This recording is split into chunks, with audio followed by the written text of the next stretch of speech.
Good evening बच्चों, good evening. Welcome back to my YouTube channel Times Study Centre. This is a Guddu Kumar. Dear student, let's begin your chapter power sharing in a democracy. तो बच्चों, आज हम लोग जो chapter पढ़ेंगे उस chapter का नाम है power sharing in a democracy. इस power sharing in a democracy पर कल एक वीडियो बनाए थे बच्चों। उसमें दो टॉपिक छूट गया था, सेक्युलरिज्म एंड सेक्सुअल डिफरेंस। कुछ टेक्निकल वजह के चलते से बच्चों का दो ये नहीं हो पाया था, दो छूट गया था। तो उसी में के जो बचा हुआ है उसका ही अगला पार्ट ये बना रहे हैं। तो कल इसमें एक पार्ट बना चुके हैं, आज इसका दूसरा पार्ट है। और यहाँ पर बच्चों ये जो चैप्टर है पावर शेयरिंग इन डेमोक्रेसी, ये चैप्टर आज पूर्णतः खत्म हो जाएगा। यानी कि बहुत छोटा सा एक चैप्टर था जिसमें कल एक वीडियो बनाए थे, कुछ टेक्निकल वजह के चलते से इसमें रह गया था दो topic, secularism and sexual difference. तो आज इसी पर चर्चा करेंगे बच्चों की सेक्युलरिज्म क्या होता है, सेक्सुअल डिफरेंस क्या होता है। तो हम लोग पढ़ रहे हैं chapter power sharing system, class 10th का लेसन 1 है। तो आइए बच्चों जानने का प्रयास करते हैं कि सेक्युलरिज्म क्या होता है, ये सेक्युलरिज्म किसे कहते हैं। इसका हिंदी होगा सेक्युलरिज्म धर्मनिरपेक्षता। यानी कि धर्मनिरपेक्षता क्या है, धर्मनिरपेक्षता किसे कहते हैं, सेक्युलरिज्म क्या है, कि व्हाट इज ए सेक्युलरिज्म, धर्मनिरपेक्षता होता क्या है। तो धर्मनिरपेक्षता, भारत कैसा देश है, भारत बोला गया कि धर्मनिरपेक्षताओं का देश है, पंथ निरपेक्षताओं का देश है। भारत कैसा देश है, तो धर्मनिरपेक्षताओं का देश है, पंथ निरपेक्षताओं का देश है। धर्मनिरपेक्षता कहिए या पंथ निरपेक्षता कहिए, क्योंकि हमारे भारतीय संविधान में बोला गया है कि भारत का कोई अपना धर्म नहीं है, कोई राज्य का अपना धर्म नहीं होगा। हर व्यक्ति यहाँ पर कोई भी धर्म मानने के लिए क्या है, स्वतंत्र है। यहाँ पर कभी ये नहीं बोला गया है कि भारत का हिंदू धर्म होगा, भारत के लिए मुस्लिम धर्म होगा, भारत के लिए सिख धर्म होगा, भारत के लिए ईसाई धर्म होगा। यानी कि भारत कैसा घर है, भारत धर्म निरपेक्षताओं का देश है।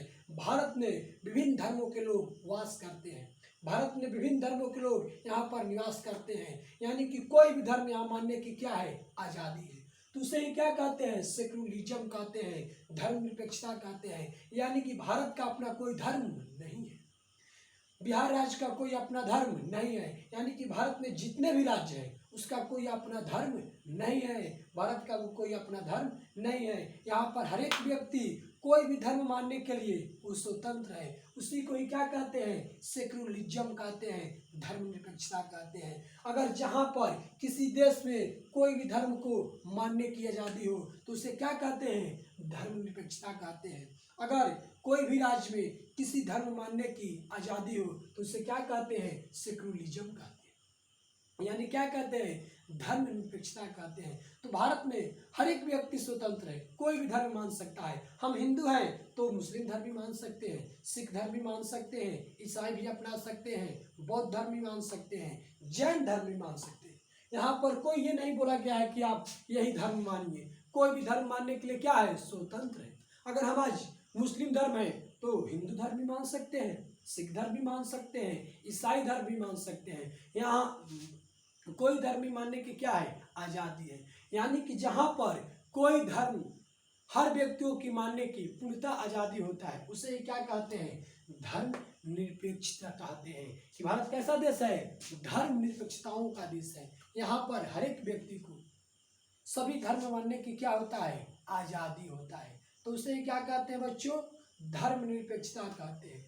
तो आप पूछेगा कि सेक्युलरिज्म क्या है, यानी कि धर्मनिरपेक्षता क्या है, तो क्या लिखेंगे इसका परिभाषा। अगर कहीं पर किसी देश में या किसी राज्य में कोई भी धर्म मानने के लिए हर एक उस देश का नागरिक स्वतंत्र होता है उसे क्या कहते हैं, धर्मनिरपेक्षता कहते हैं। यानी कि कोई भी व्यक्ति कोई धर्म क्या कर सकता है, मान सकता है, उसे क्या कहते हैं, सेक्युलरिज्म धर्मनिरपेक्षता कहते हैं। और भारतीय संविधान में ये बोला गया है कि भारत कैसा देश है, धर्मनिरपेक्षताओं का देश है। जो हमारा प्रस्तावना है, जो प्रस्तावना का स्वरूप है उसमें भी इसका जिक्र किया गया है कि भारत कैसा देश होगा, पंथ निरपेक्षताओं का देश होगा। भारत कैसा देश होगा, पंथ निरपेक्षताओं का देश होगा। तो पंथ निरपेक्ष का अर्थ क्या होता है? भारत का कोई अपना धर्म नहीं है, राज्य का कोई अपना धर्म नहीं है, कोई भी धर्म मानने के लिए क्या है? स्वतंत्र है। तो क्या होगा? सेक्युलरिज्म, यानी कि धर्मनिरपेक्षता का परिभाषा क्या होगा? कि जहाँ पर हर एक व्यक्ति कोई भी धर्म मानने के लिए स्वतंत्र होता है, उसे क्या कहते हैं? उसे सेक्युलरिज्म कहते हैं। ये तो हो गया बच्चों। अब चलते हैं कि सेक्सुअल डिफरेंस क्या है। इस सेक्सुअल डिफरेंस किसे कहते हैं? यानी कि सेक्सुअल डिफरेंस का हिंदी होता है लिंग भेद। क्या होता है? लिंग भेद। तो हमारे समाज में जो लिंग भेद है काफी हावी है। हमारे समाज में जो ये सेक्सुअल डिफरेंस है, लिंग भेद है, काफी हावी है। हमारे समाज में यहाँ लड़कियों को एक अलग निगाह से देखा जाता है। यानी कि बोला जाता है समाज में अगर समाज को आगे ले जाना है तो सिर्फ पुरुष ही चाहिए, नारी को यहाँ पर महत्व नहीं दिया जाता है। ये भेदभाव किया जाता है, हर घर में भेदभाव किया जाता है, हर समाज में भेदभाव किया जाता है, जो कि नहीं करना है। ये लिंग भेदभाव नहीं करना है। अगर लिंग भेदभाव करेंगे तो एक आदर्श लोकतंत्र की स्थापना नहीं होगा, एक आदर्श, एक विकसित देश का विकास नहीं होगा, एक अच्छा जो देश है विकासशील नहीं हो सकता है। लेकिन यहाँ पर भेदभाव किया जा रहा है, भेदभाव किया जा रहा है। ऐसे देखा जाता है कि लड़के ही हैं जो सब कुछ कर सकते हैं, लड़कियां कुछ नहीं कर सकती हैं। कुछ लोगों के मानसिकता में ये बात बैठ गया है कि लड़के ही पढ़कर आगे जा सकते हैं, इस लड़के ही देश के विकास कर सकते हैं, लड़कियां कुछ नहीं कर सकती है। अर्थव्यवस्था, भारत की अर्थव्यवस्था में लड़के ही योगदान दे सकते हैं, लड़कियां योगदान नहीं दे सकती है, जो कि क्या है? ये सरासर गलत है। लिंग भेद नहीं करना चाहिए, लेकिन आज भी क्या करते हैं लोग? लिंग भेद कर रहे हैं। समाज में ज्यादातर जो लोग हैं, आज भी ज्यादातर जो लोग हैं अपने घर में बच्चों को उच्च शिक्षा दे रहे हैं, जबकि बच्चियों को उच्च शिक्षा का अधिकार नहीं दिया जा रहा है। उन लोगों को मानसिकता में यही है कि लड़के ही पढ़कर आगे जाएंगे और लड़के ही अच्छे जॉब कर पाएंगे, लड़कियां कुछ नहीं। लड़कियां को एक गलत निगाह से हमारे समाज में देखा जाता है। बोला जाता है कि लड़कियां पढ़ लिख कर कुछ नहीं कर पाएगी। ऐसा कोई बात नहीं है। जितना आगे लड़के जा सकते हैं पढ़ लिख कर, उतना भी लड़कियां आगे जा सकती हैं। ऐसा कोई क्षेत्र नहीं है जिसमें लड़की आगे नहीं जा रही है। वो बैंक का क्षेत्र हो या सरहद की सीमा की रक्षा करने की बात हो, आज लड़कियां भी आगे जा रही है। सरहद की सीमा की रक्षा करने के लड़कियां भी आगे जा रही है।